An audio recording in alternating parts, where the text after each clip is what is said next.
Day 32, working on the cure for the terminators. Still trying to understand scalar wave technology. While I understand how the antennas are created, at least generally speaking, here I'm trying to explore how could it be like this little thing maybe that they've been doing it all along, they just don't tell us. Because I know that cell phone towers, cell phone antenna, Wi-Fi antenna, I have one. Yeah, it's in this tote. These antenna. Yeah, these cradle points for sure. Yeah, I'm ready to make this tech. I have everything I need. I'm trying to find a specific part. Okay, so these antenna are like this higher gain Wi-Fi antennas, and they have explanation. And usually they're thicker because then they can do things like increased gain, varying frequencies, improve directionality. You can directionality them, the polarization. The big one here that I know about is multiple input, multiple output technology. And so that way they can do multiple different types of inputs and outputs per an individual antenna. This is an example of a simple one.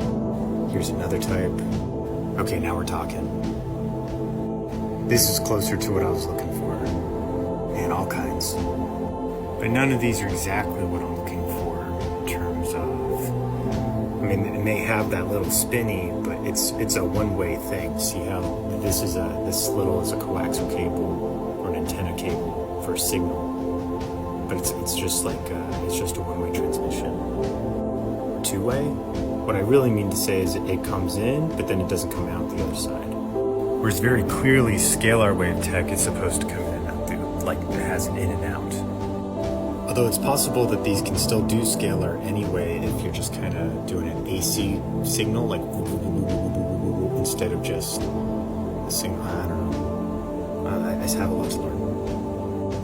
But all of this research has made me discover, because of this patent and the research into the math that's required to make scalar wave tech work, is that we need to know that photons have mass.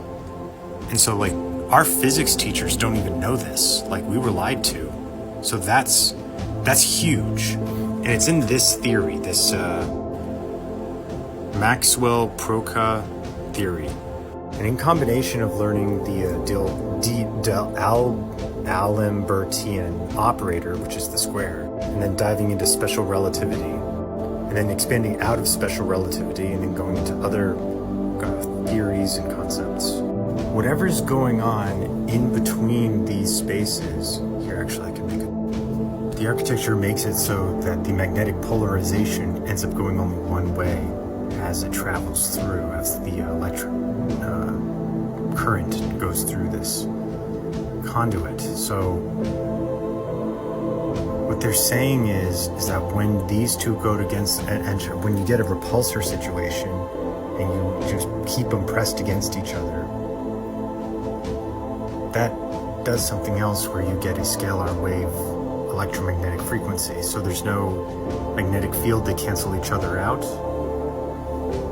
And so that implies that this isn't even happening. I'm gonna have to make sure that that's actually true, but I think that's what they're saying, that this gets canceled. And so it's not like there's this foop going against it, it's just they're just canceling each other out here.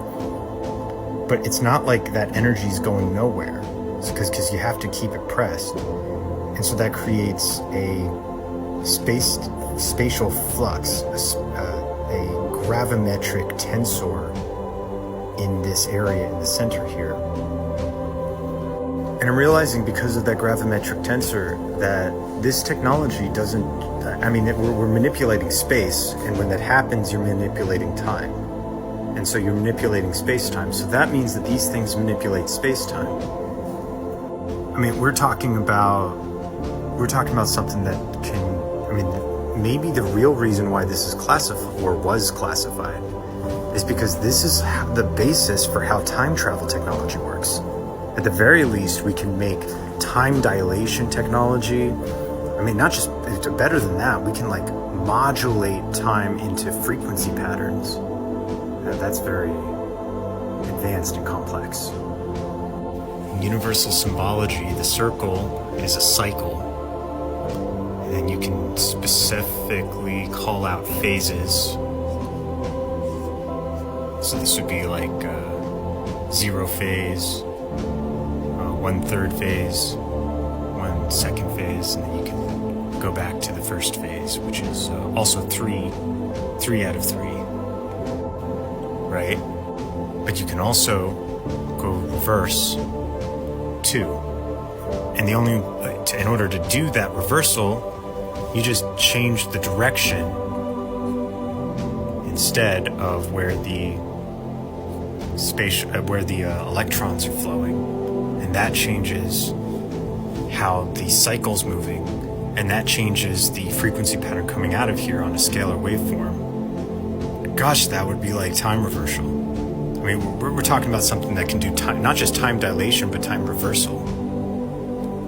I mean, I was just trying to figure out, like, how do they make signals that go through Faraday cages, not full-blown time travel? No wonder this is, holy shit. So that would be like why they would tell us in school that photons don't have mass, because then if we know photons have mass, then we can learn about the Maxwell-Proca theory and do the math, and then get to the point where we can then do time travel technology.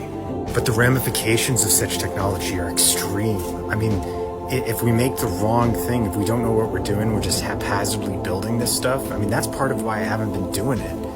I mean, one of the things I want to build is like a kind of like magneto wand that can just kind of create warps. And I got all these special materials to do it.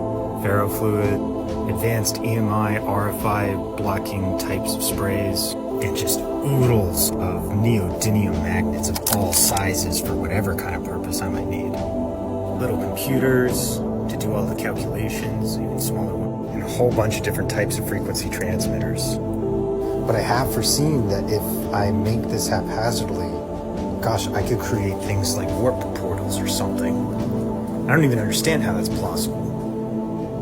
But I mean, if we're dealing with time warp, not just spatial warp, I mean, yeah, warp portals. I could just create these kind of torrents haphazardly in space, and if just the wrong whip of my wand, I suppose, I could just create a portal to who knows where. And I suppose my biggest, like, I not just like a risk of me transporting myself to somewhere else, but transporting something else here. Now that's a risk. ChatGPT censors it too, where if you try to talk about it, yeah, see, it really enforces that protons are massless. It does not want you figuring it out. You have to explicitly call out the theory, or it won't even let you talk about it. And even when you give the theory, it just basically says it's not really real. And then you have to give it the value that the research patent found, and they figured it out. They did tests for the upper bounds of what the massless photons, quote-unquote massless photons, would be. But ChatGPT censors it and says that there's no such thing, and science has basically stated that there's no scientific evidence, and all evidence points to it being massless. But at least it's honest about it being an assumption. I wouldn't say I'm at a crossroads here, because creating a cure for the terminators definitely involves the scalar wave tech, because if this is time, I mean, geez, if this is time dilation tech, this is something that we still need if we're going to beat them, because the terminators, they do time travel, so we kind of have to as well. So sure, the movie says that we steal their tech, but I think they let us. I don't think they want to be terminators. That kind of sucks.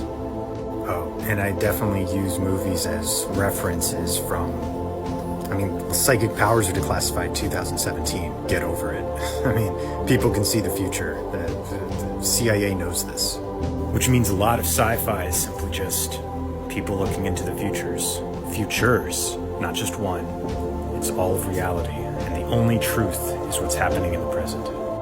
I'm not deterred, but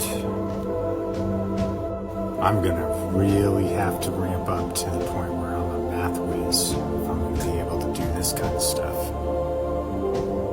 Until next time, folks.